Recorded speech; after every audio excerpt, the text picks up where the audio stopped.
So we already saw one-time MAC without any need for hash functions, right?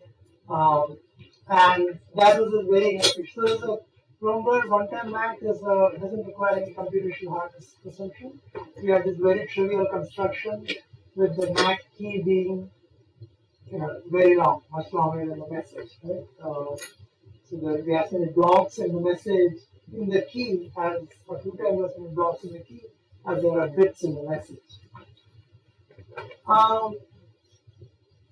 But that was not very efficient. But here's a much better way of doing it, using a combinatorial hash function or two-universal hash function. The two-universal hash function is one-time. Okay, all you need to do, the hash key will be just by picking a hash function from the family, and the MAC, computing the MAC is just applying the hash in the message. Why does that work? Well, the key is that it's a one-time MAC and that we have pairwise inputs. And what that means is the adversary only gets to see, you have some key, the adversary is not seeing it. The adversary gets to see the key is a hash function. You have some hash function, the adversary is not seeing it. They get to see, they get to query it with some message. So they get to see HFM for some M of their choice. And now they're trying to come up with HFM prime. But pairwise independence says HFM prime is uniformly distributed no matter what HFM is. It's distributed independently of HFM. So HFM doesn't tell you anything about HFM. Right? So, so your chance of getting HFM prime right is 1 over the range size. And by choosing a range large enough, you have that. Right? So seeing as a 1 input gives no function. So that is straightforward. We also saw another, this was our more serious construction of a MAC using PRF. So it's not a one-time MAC. It relies on computational hardware, but it can MAC. You can use the same key to MAC in a number of cases, and that is the CBC. We're using this PRF in this CBC mode kind of. And at the end, you're only taking the last step. That's your output. This was a fixed length domain, right? We had a length extension attack, and we had to fix it if you're going to use it as a proper MAC. But this kind of at the heart of it before you fix before you allow different messages. But here's an alternate approach. Instead of using CBC mode to kind of absorb the entire message in the tag, you rely on your hash function to do that, and then you make a single call to the peer. Okay? And what kind of a hash function do you want? A two-universal hash function suffices. So you apply, this would be like some two-universal hash function is a very large domain and one block output. It's a combinatorial hash function. And then you feed that output into the PR. So why is this secure? Well, it's a proof, but intuitively, if it was just a one-time MAC, we already saw the HFM is good. Now I want to use it multiple times. But thankfully, I'm not publishing the HFM itself as my MAC. I'm running it through the PRF and publishing it. And that completely hides HFM in the sense that, it's not quite something can repeat. So it's like the electronic code book mode in some sense. It is the electronic code book mode. But HFM is not a message. It's a randomly chosen. It's a randomly generated output, right, from this hash. So you can, in some sense, you can use electronic code book mode. You can use deterministic encryption when the message itself is uniform. So HFM is not really, you can keep, and you're now going to see collisions by accident. So you can keep using the same H any number of times. This entire key will be this H and the PRF key. So it's a proof, but intuitively because the PRF doesn't reveal the input to it, then the input is random, the input remains random, right? You can keep using it as if, as if it's a one-time MAC, you never reveal any hash yet. As if it's a one-time MAC. Yeah. HFM is a one-time MAC, and by applying this PRF, you never reveal that hash. So it works. So to kind of give a few more of these kind of things. Okay, so previously I said we are using a hash function, a combinatorial hash function. That's sort of to get something like true universality, except perfectly, you need a fixed domain, finite domain. If you want the MAC to work on inputs of all, there are various ways to do it. We already mentioned this. There are things like EMAC and CMAC, which makes CBC MAC work. That last tag gets encrypted or hidden in some way. Another approach is to use a combinatorial hash, which is not quite a universal hash function. It's an almost universal hash function, but it works for variable input. Okay, so it's going to be like the previous construction, but I'm using this almost universal hash function, and this is what's used in something called GMAC or Ghash. Or rather, G hash is almost a hash function, and GMAC is a hash that uses a MAC that uses it. It doesn't apply PRF to G hash, instead it masks the G hash output with output of the PRF. So this is a popular mode called GCM, variable counter mode, which I mentioned yesterday for authenticated encryption. And inside that, essentially, one last way of using CLHF in MACs is to start with a MAC. So here I needed a PRF in both these examples. Now I'm using a PRF and some combinatorial hash function. Now there is some philosophical objection to having to use a block cipher for hashing, for macking. For macking, you may not need the full-fledged pseudo-randomness, right? This hiding kind of property. There are also some historical reasons, like in the US, there were laws that prohibited export of software which had block ciphers in the 90s. So having Macs which didn't have to use block ciphers was seen as a better thing to do.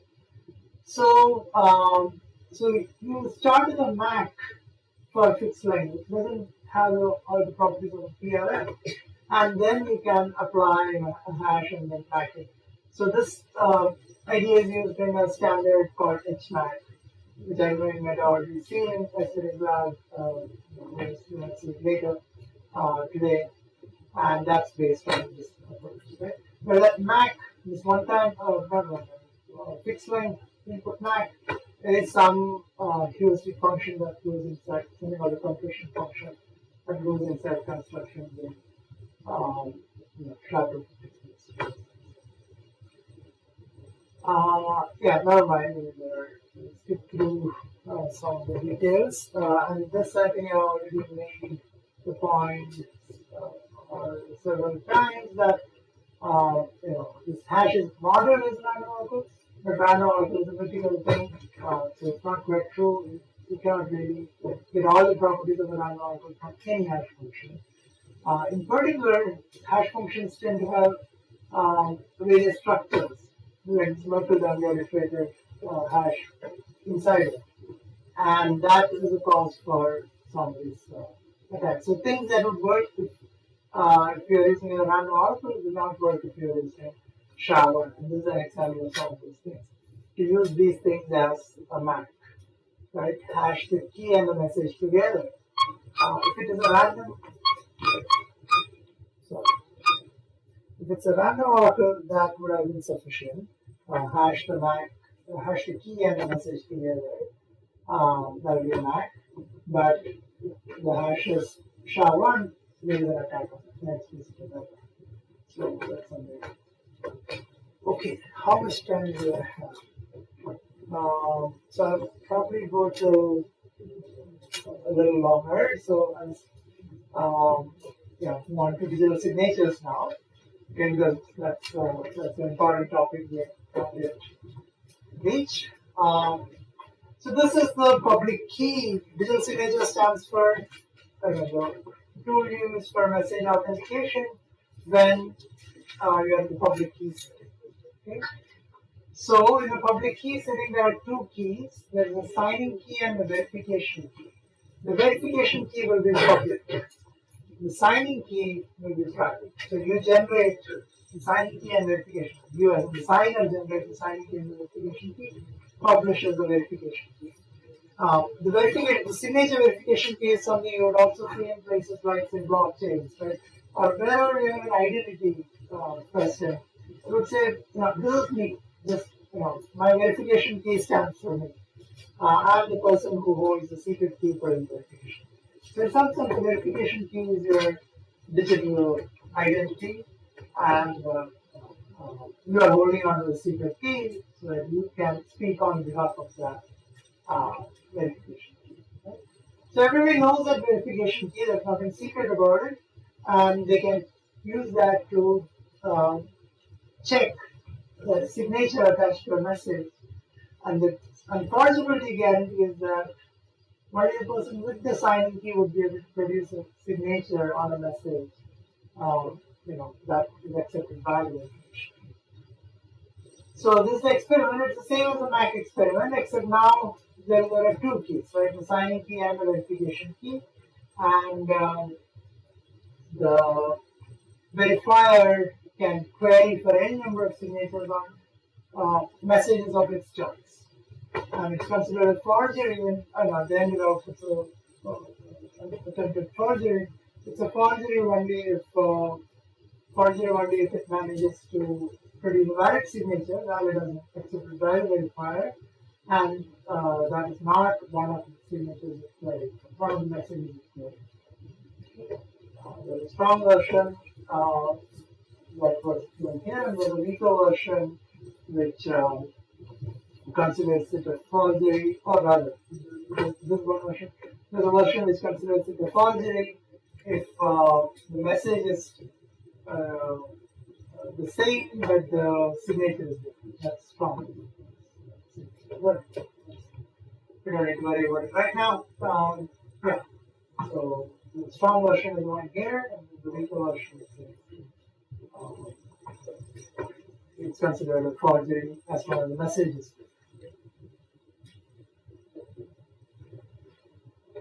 Okay, this is just what I was saying is the verification key is your identity on the internet, wherever, and you don't want to lose your signing key if you are using this. And in place like blockchain, and all your money is basically lost if you are if your signing key is stolen.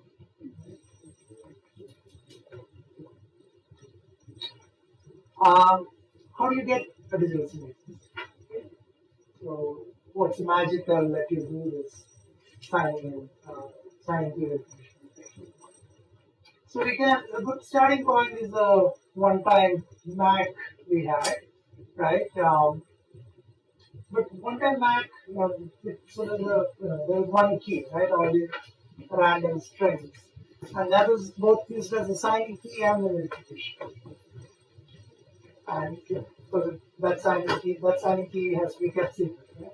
Here, it's going to be the same thing. The signing key is going to be the same. And so I'm looking at a one-time digital signature, and the signature is also going to be the same. Okay. But the verification key, there will be a different verification key, and it will let you still verify the signature. On the other hand, it will not let you forge the signature. So, what is that verification key? The verification key is obtained by taking each of these RIs and applying a one-way function. Okay, so that's what we publish. You publish a one-way function applied to each of these pieces that would have been in that's in the sign loop. Okay. Now, verification is clear. Like when you get this signature, you apply the function, right? And then you check with what you have in your verification.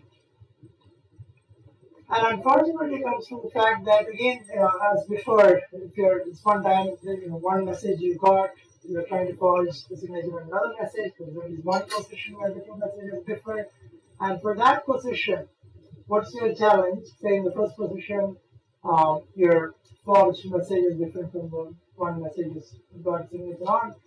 Well, you're supposed to find signature requires you to find R11. From the public key, all you know is f of R1. So forgery is exactly solving the one-way function problem. Find an inverse, or third pre-image of this value. So this is a name.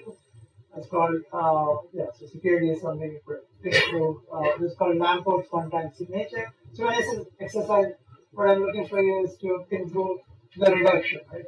Take an adversary who resists forgery, shape it in an adversary who gets one inverse one function. There's a little bit of thought.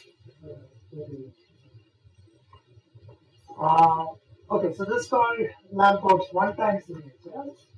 It's as inefficient as the other one we saw, right? Long signatures, it's the same signature actually, and long hash keys. So here's another suggestion which is much more efficient. This was a suggestion by Diffie and Hellman, and bear in mind this was suggested before there was any security definition. Okay, they can know intuitively what they want as signatures, and this was their proposal. To sign a message, you invert. Okay, so what is this trapdoor one-way permutation pair? So the RSA function, it has a public key, a secret key, right? And it's actually not an encryption algorithm. So I mentioned in the beginning, the Prabhakaran came up with this public key encryption scheme. Actually, what they came up with was not a public key encryption scheme. It was a trapdoor one-way permutation, meaning it's a function which has two keys. Key to compute it in the forward direction, key to compute it in the backward direction. And even getting the key to compute it in the forward direction, it's hard to invert it unless you have the key to compute it in the backward direction. So that's what trapdoor one-way permutation is. But it's a bijection, a function. Okay, so Diffie-Hellman's suggestion was take such the secret key will be this computing in the backward direction. The verification key will be computing in the forward direction. When you get a message, you supply the computing in the backward direction to the message, and that's your signature. And to verify, you just compute in the forward direction and check if you got the message back. And that seems nice, but it's actually completely broken in terms of the security definition itself. Anyone sees why this could be broken? So of course, Diffie and Hellman didn't see it, that's because they didn't have a definition. Now that we have a definition, so the definition was that an adversary could, it just needs to find a forgery on a message of its choice. You can ask for any number of.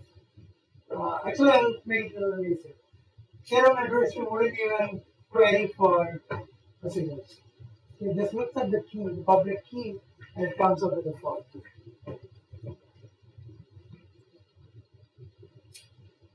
On some message.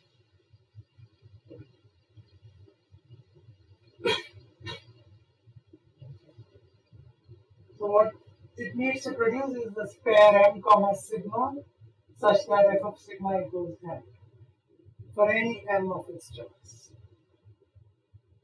The problem is that it doesn't know f inverse, so it cannot compute sigma as f inverse n. Well, the f is a permutation, the function is a permutation. Permutation doesn't mean anything. It's not like it's a bitwise permutation. It's a bijection. The function is a bijection. Ignore that part. It's not important. Okay, so let me say that once more. The iterative job is to produce a pair m comma sigma. If it were signing it, the way to do it is, if it had this signing key, the way to do it is take m and apply f inverse and you get sigma. It doesn't have f inverse. It only has f. What should it do? What's that again? Okay. Okay. Then what we will do in the backward direction, we'll start with a sigma and compute m. This m will be completely nonsensical, but it's still a valid forgery according to our definition. Okay. If they are relevant, then think of that as a forgery at that time. But there's no reason to say that that's not a forgery.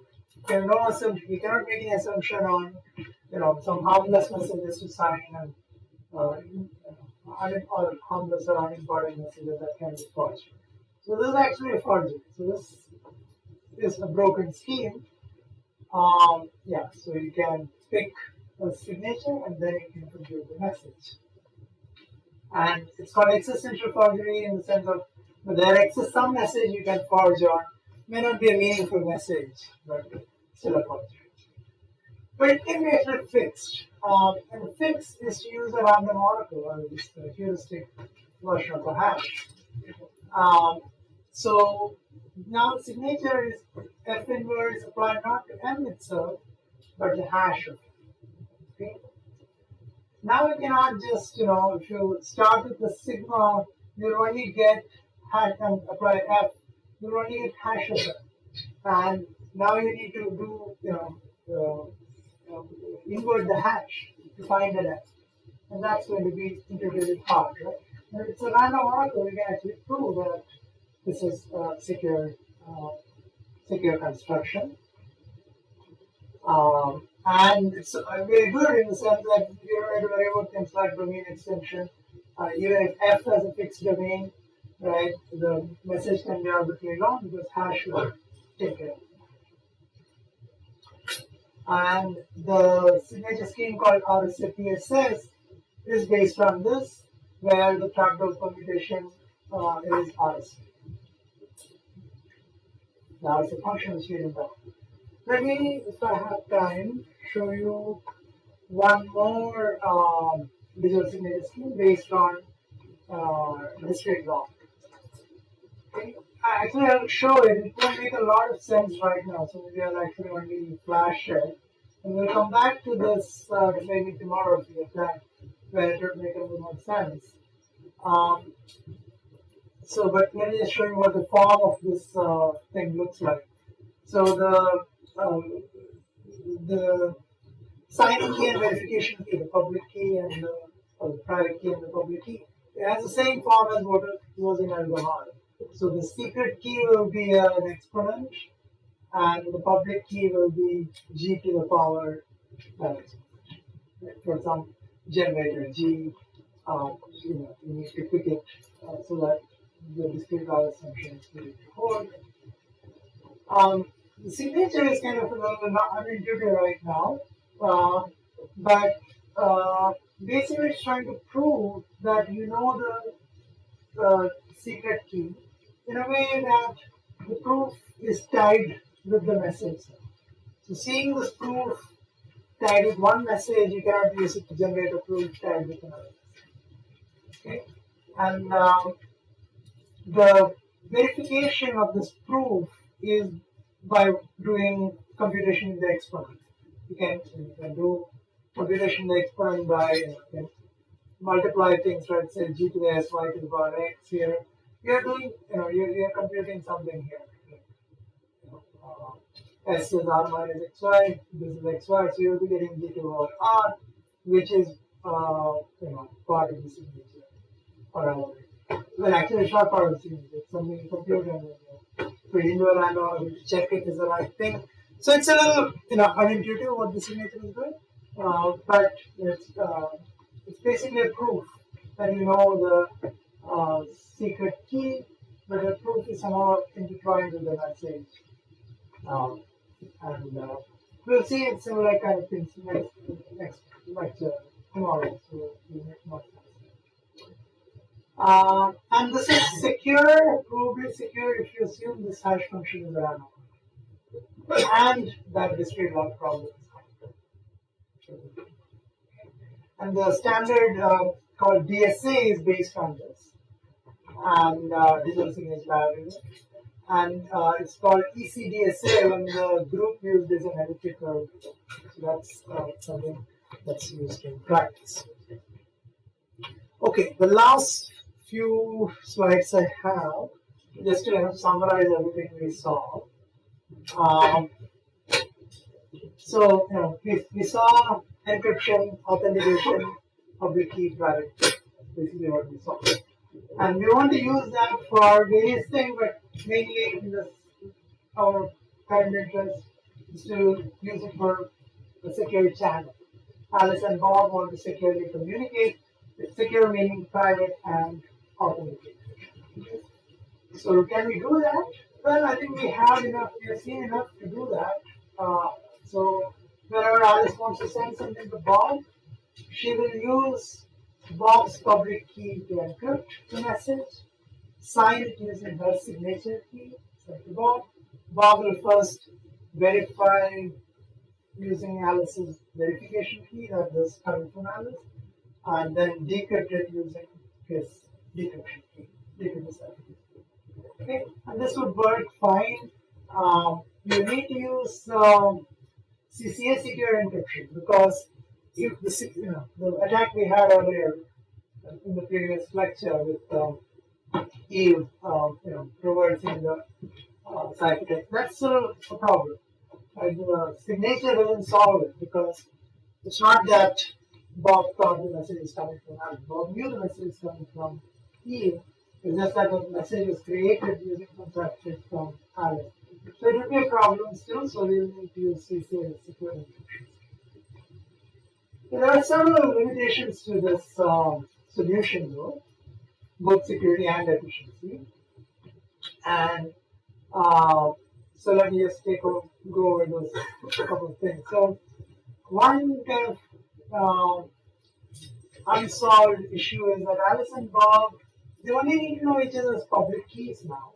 There are n parties are only n public keys. There are not pairwise secret keys anymore. But still, there should be some place where we can go and get the public key. How will Alice get Bob's public key? And that's in some sense a problem outside of this system. It's an engineering problem. How to get your public, how to learn about somebody else's public key. So that's one issue. And another is, there's room for efficiency improvement in this. So let's see how they are addressed. So I'll kind of start with the efficiency thing. So what's used in real practice is not every time you want to send a message, you don't use somebody's public key. Instead, you set up a session with them, and then so you connect with them using, say, you're downloading something from Google, you go there using HTTPS. There's a protocol underlying that which has a public key part, private key part, and so let me just go over that. So there's a key exchange part, which is a public key. It's like using the hybrid encryption that we talked about, the key encapsulation mechanism, right? Similar to that. Here we are using public key encryption to agree on a symmetry. Okay, so that's a handshake protocol. And then once you have established private symmetric keys, you use that to do symmetric key encryption and authentication. Encryption. And that's the second part of the protocol. Now, there are different flavors of this depending on what kind of authentication you're interested in. If these are communication between two servers, right? I don't know, some two routers on the internet. they know each other's public keys, and they both want to authenticate that they're talking to the other person, and they will do that. They would already have to be set up with the public keys of the other party. Not the most common situation that you or I would encounter. What we encounter often is a client-server communication where we are kind of a client trying to talk to some, Google or Facebook or Amazon or whatever, and the server has public keys. And we actually don't necessarily know their public key directly. They are you have your Firefox or Chrome or whatever. It doesn't have Amazon's public key built into it, right? But let me see. Yeah, so somehow the client will still need to know that it is the actual server. What is Amazon's public key? That's done through something called a certification or certifying authority. So that's what the certified part talks about. I'll just mention it in the next slide. So in some sense, the client will know that it's talking to the right server. The server has no idea. Amazon or whoever, they just know that this connection is coming from some computer. They are not trying to verify that this computer is some particular entity. Then, of course, at the higher layers, they might ask you to log in and other authentication at the application level. But at the level of this establishing in the secure channel, the server is willing to talk to all. And then finally, you have client-to-client communication. I mean, you don't see this a lot, except maybe when you use your WhatsApp or Signal or something. Then you have an encrypted channel with this other client, or if you're using encrypted email, you already have the receiver's public key with you, encrypted and send it to them. And only to get to them, you will take it. So in this case, you need to get the receiver's public key. Receiver's, the server's public key, right? The client needs to, this client. So in the case of email, you need to both parties, right? The receiver needs to know the signature verification key of the sender needs to know the encryption key of the receiver, and it will be done in some ad hoc way, right? So it will be application specific. So things like WhatsApp, you rely on the WhatsApp server to have to get your WhatsApp client there to do that, vice versa. Or if it's something like email, sometimes people just exchange, USBs, here's my key, here's your key, and then they go from that. So it will be something I don't do that. But the going back to that case of how do you know that you're talking to server, IIT, Amazon? You don't. You rely on certificate authorities whose public keys will be built into your operating system or browser. And okay, actually that's not what I have on the slide. So one way of doing it, which is what you will do when you do an SSH connection often. When you SSH, so the secure shell, I don't know if you use this, but if you connect to a server, say Linux server, using SSH command, the first thing it'll ask is, here is a fingerprint of their public key, fingerprint is just not hash. Does it look right? Do you think this is the public key of that server? You have no idea. You will say, sure, yes, accept it. And you will accept it permanently so that the next time you connect, you know that you're connecting to the same server that you connected to last time. The first time you're taking a chance, maybe there's a small chance that somebody might be spoofing and looking like that server, then you're doomed for the rest of your life with that server. But otherwise, first time you got through, then you know that you're connecting to the same server until the server changes their key. So not very robust way, but it kind of works for most people, right? is to have this certificate or chain of trust. So built into your operating system or your browser would be a bunch of certifying authorities public keys. Okay? So these are companies like this, Symantec or GoDaddy. So these are Google Trust Services. These are certifying authorities that are different. There are also some certifying authorities in India, but they're not necessarily recognized by our software vendors.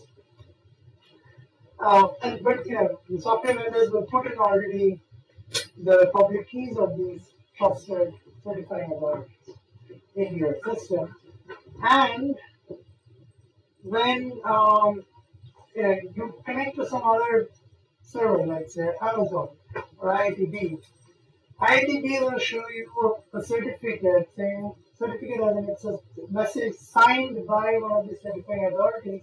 What's in the message will be the public key, verification key of IIT. Okay.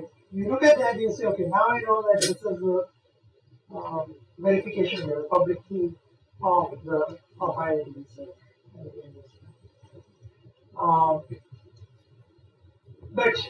So there is an assumption here that the certifying authority actually came down to IITB, looked at, like, oh, this is IITB, indeed this is your public key that you want, and then gave a signed copy of that. It doesn't always happen like that.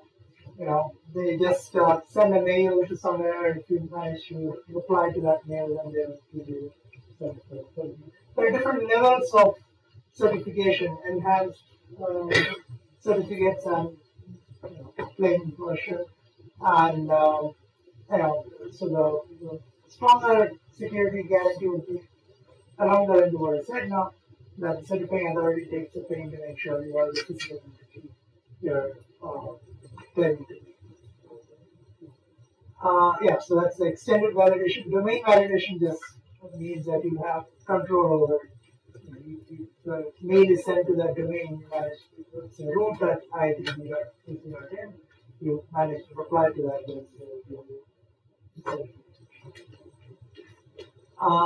Okay, now going back to the putting it together. So this is the kind of thing that happens when you connect using HTTPS. The underlying protocol is called TLS, Transport Layer Security, and it has these two phases as we talked about. So first there's a handshake phase where this is not going to be the right final version. We start with this warm-up version. So the client could send, so we want to use, we don't want the client to always send every message using public key encryption, right?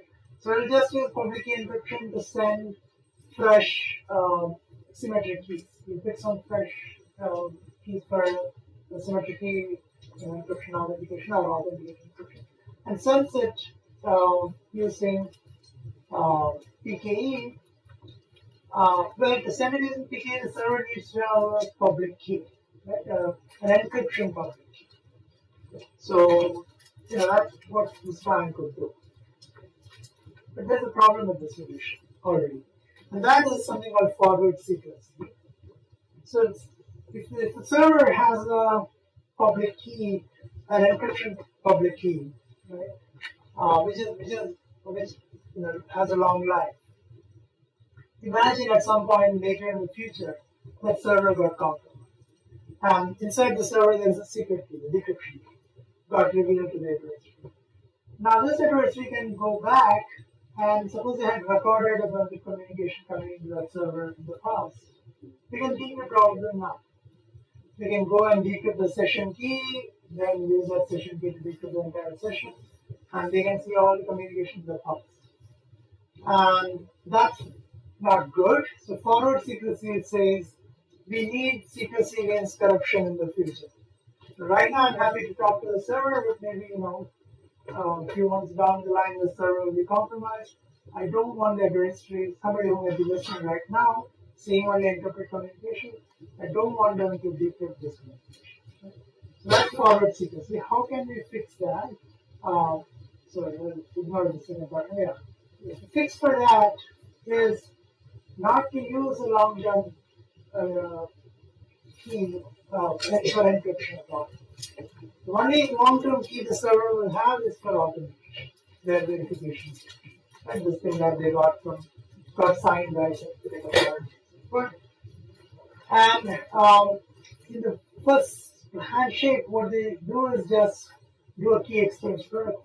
So there is no a priori fixed G to the XY. There's no a priori fixed key from the diffusion. They're actually going to do a diffusion key exchange at that time and get establish a key. In that key exchange, the client just first sends a message, does not authenticate anything. The message coming back from the server will be authenticated, will be signed, and the client can verify it with the certificate. And at the end of that first message, already they have a secret key for the symmetry. They have a symmetry key for doing the rest of it. So first the client sends something, then the server sends something, and it can already start sending messages to the client. And the session keys are used for encrypt and MAC or better still authentication. Better and simpler. TLS 1.3 is the current standard for TLS. Used to be SSL TLS. Up to TLS 1.2, it was all very hairy and complicated. TLS 1.3 made an effort to simplify things, make things more probably secure, and it allows only declaring key exchange. And after that, the key is a group element, right? They don't require you to change your message in the group element. Instead, you use the a key derivation function, hash-based key derivation function, to derive zero keys, which are used for authentication. There are several more details inside TLS 1.3, for instance. There are different options for what kind of block cipher you want to use, what kind of MAC you want to use, what mode you want to use it in, and so forth. So these are cipher suites, and you have to negotiate. The server and the client negotiate which cipher suite to use. There are things about session caching. Some sessions are closed. Accidentally, you don't want to restart the whole thing in. You already have the symmetric keys that you created.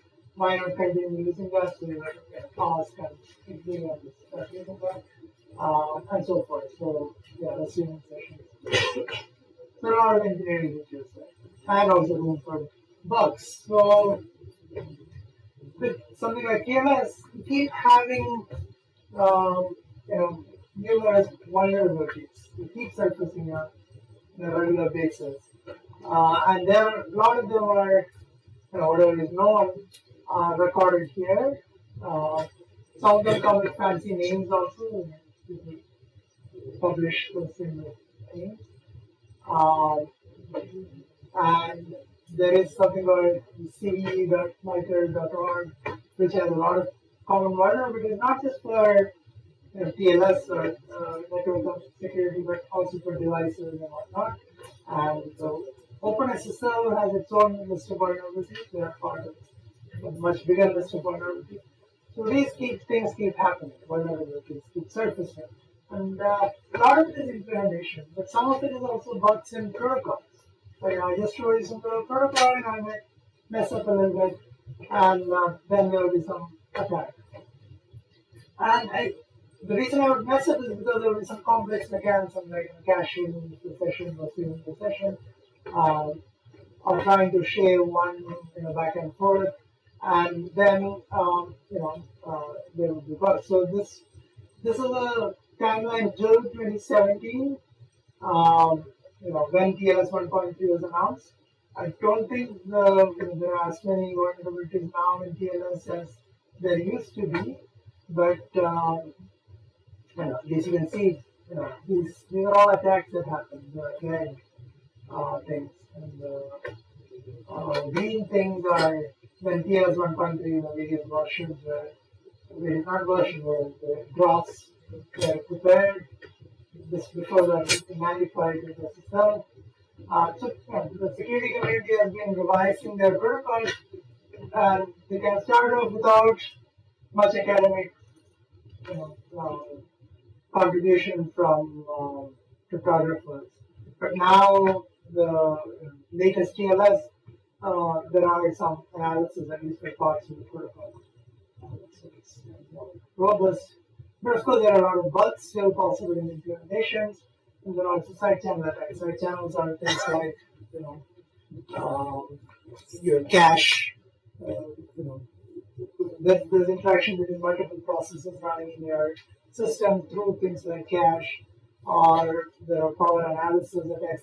You wouldn't have bothered in a normal scenario.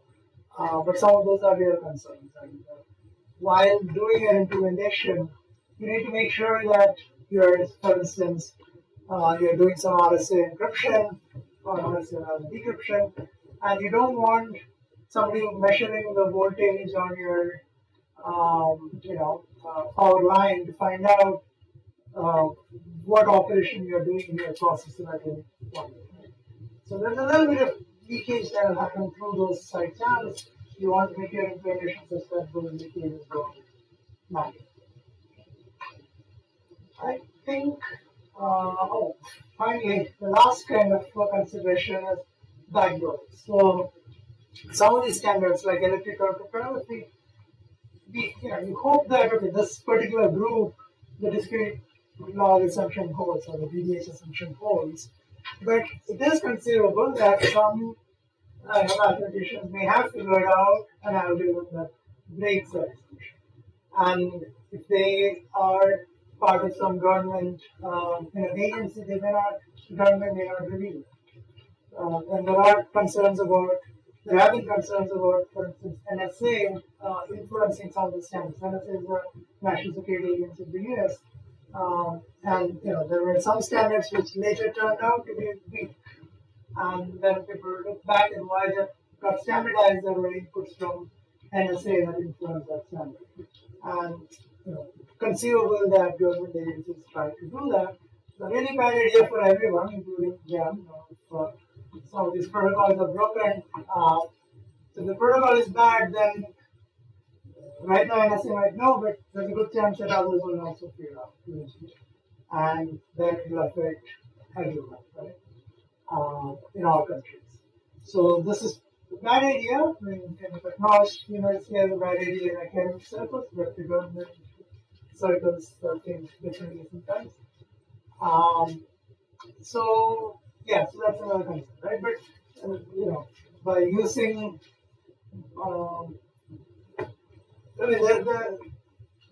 there are kind of reasons to believe some things are more reliable than others, based on where they came from, based on how long they have been analyzed, and so forth. Or you could even use multiple other things. You could combine multiple things. Not part of TLS standard, but you could do something on top of it. So that as long as at least one of them is secure, you're Alright, so that was like a marathon session, 2 days for them. We had 4 lectures on it. So I said, a lot of those things may be confusing right now.